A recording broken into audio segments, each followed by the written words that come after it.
For much of the 20th century, Turkey's economy was led by state-controlled industries with a relatively low level of international trade and protectionist policies. However, after a military coup in 1980, the country began its shift towards a more liberal, open economy. A series of market-oriented reforms aimed at fostering economic growth and encouraging foreign investment were enacted. They had some success, but they were also accompanied by chronic instability. High inflation was a persistent issue, sometimes running into triple digits, and the Turkish lira lost significant value during this period. Budget deficits, high public debt, and political instability contributed to this economic volatility. By the late 1990s, Turkey's economy was in a fragile state, and it was clear that substantial reforms were necessary. The 2001 financial crisis became a turning point for the country. Triggered by structural weaknesses in the banking system, combined with political instability and high inflation. The crisis worsened in 2001 when the Turkish lira was devalued, leading to a sharp economic downturn with GDP contracting by 5.7%. The banking sector suffered major collapses and unemployment soared. In response, Turkey undertook a series of IMF-backed reforms, including austerity measures, bank sector restructuring and privatizations. These reforms helped stabilize the economy and bring inflation under control. Kemal Dervish, a former World Bank economist, was appointed as Minister of Economic Affairs, and he became the architect of the stabilization program. The first and most important step was to implement a strict monetary policy to reduce inflation. So the Central Bank of Turkey increased interest rates significantly to stabilize the currency and reduce inflationary expectations. The Turkish lira was allowed to float freely against other currencies, marking a departure from the previous policy of maintaining a fixed exchange rate. This policy shift helped absorb external shocks, though it resulted in a volatile exchange rate. The government also implemented a series of fiscal reforms aimed at reducing the budget deficit. Painful but necessary, this included cutting public spending, increasing tax revenues, and privatizing state-owned enterprises. These measures helped restore investor confidence and reduce inflationary pressures. Finally, the financial crisis had exposed deep vulnerabilities in Turkey's banking system. In response, the government implemented strict regulations to improve transparency, increase capital requirements, and restructure insolvent banks. The Banking Regulation and Supervision Agency was established to oversee the sector. In only a short time, by the mid-2000s, these policies had transformed the Turkish economy. Inflation, which had been running in the double and triple digits, was brought down to single digits by 2004 and largely stayed there. The Turkish lira stabilised and investor confidence surged. And the economy grew at an average rate of over 7% per year from 2002 to 2007, making Turkey one of the fastest growing economies in the world.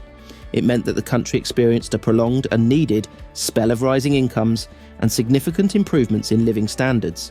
The period is, understandably, often hailed as a success story. An example of how decisive economic reforms and cooperation with an international institution like the IMF can turn a crisis into an opportunity for stabilisation and growth. Now, during this period, Recep Tayyip Erdogan rose to power. In 2003, he became Turkey's Prime Minister, and later, in 2014, he was elected as President. Under his leadership, Turkey initially benefited from the momentum generated by the reforms of the early 2000s. The economy continued to grow and inflation remained under control. It even remained resilient during the 2008 global financial crisis. Turkey was initially impacted by reduced global demand. GDP contracted by 4.7% and unemployment rates peaked at over 14% in 2009. But its banking sector was relatively insulated from the subprime mortgage crisis, having installed a proactive regulator following its own 2001 banking crisis. Consequently, Turkey rebounded quickly, aided by fiscal and monetary stimulus, as well as by credit expansion and capital inflows that were boosted by low global interest rates. Between 2010 and 2013, Turkey experienced strong economic growth, with GDP growing at rates of 9% in 2010 and 11% in 2011, among the fastest in the world. However, while Turkey's post-crisis growth was impressive, it masked growing vulnerabilities. Rapid growth, fueled by credit and foreign inflows, began to stoke inflation. Turkey's reliance on foreign capital created a significant current account deficit. Many companies borrowed in foreign currencies, leaving them vulnerable to currency fluctuations. As the Turkish lira depreciated, foreign currency debts became increasingly difficult to service, creating financial stress for companies. The Turkish lira began to experience significant depreciation starting in 2013, especially as the US Federal Reserve began to taper its quantitative easing program. However, as Erdogan's tenure progressed, he began to advocate a more unorthodox approach to monetary policy. One of the most controversial aspects of Erdogan's economic thinking has been his belief that high interest rates cause inflation rather than curb it. His insistence on lowering interest rates in the face of inflation clashed with the conventional monetary policies that had been successfully implemented in the early 2000s. By 2018, problems with inflation and debt were becoming increasingly evident. But instead of raising interest rates to combat inflation, Erdogan pushed further for rate cuts, arguing that lower borrowing costs would spur investment and growth. Whilst there is some logic to this argument, unfortunately it runs contrary to what actually happens. And very soon, Turkey faced a full-blown currency and debt crisis where the lira lost nearly 30% of its value against the US dollar. The economic consensus is that higher interest rates reduce the money supply by making borrowing more expensive and saving more attractive.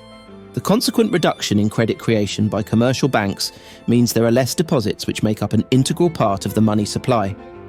You can see how this happens in my video on how banks create money. But for our purposes here, it is sufficient to say that higher interest rates make borrowing more expensive, which decreases consumer spending and business investment. The slowing economic activity reduces the ability of companies to raise prices and thereby curbs inflationary pressures. Despite this consensus, in 2019, Erdogan dismissed the governor of the Central Bank of Turkey for refusing to lower interest rates, and he appointed new leadership that was more aligned with his views. This led to a period of aggressive rate cuts, which caused the Turkish lira to lose significant value against major currencies. The weaker lira made imports more expensive, exacerbating inflationary pressures. By 2021, inflation had surged to over 20%, and the lira was in freefall.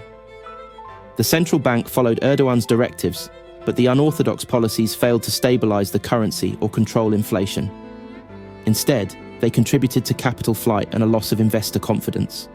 Foreign investors were particularly concerned about the lack of central bank independence, which added to the instability in Turkey's financial markets. Critically for Turkey, despite having relatively low levels of debt, a large proportion of debt was denominated in euros and dollars. This was a legacy of Turkish companies seeking low foreign interest rates to finance domestic growth during the good times. As a proportion of GDP, this foreign debt had increased from 40% to 60%. However, the dependence made the currency precarious, as falling exchange rates made the debt much more expensive.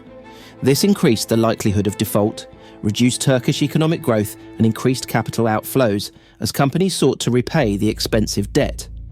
These put further downward pressure on the exchange rate and made the currency even more unstable. To stem the outflows, the government tried more unorthodox strategies like implementing inflation-hedged domestic deposits. Instead of receiving zero interest on foreign currency deposits, Turkish deposits would pay a government-guaranteed 10 or 20% plus the rate of inflation. An attractive proposition, but clearly unaffordable and subsequently withdrawn.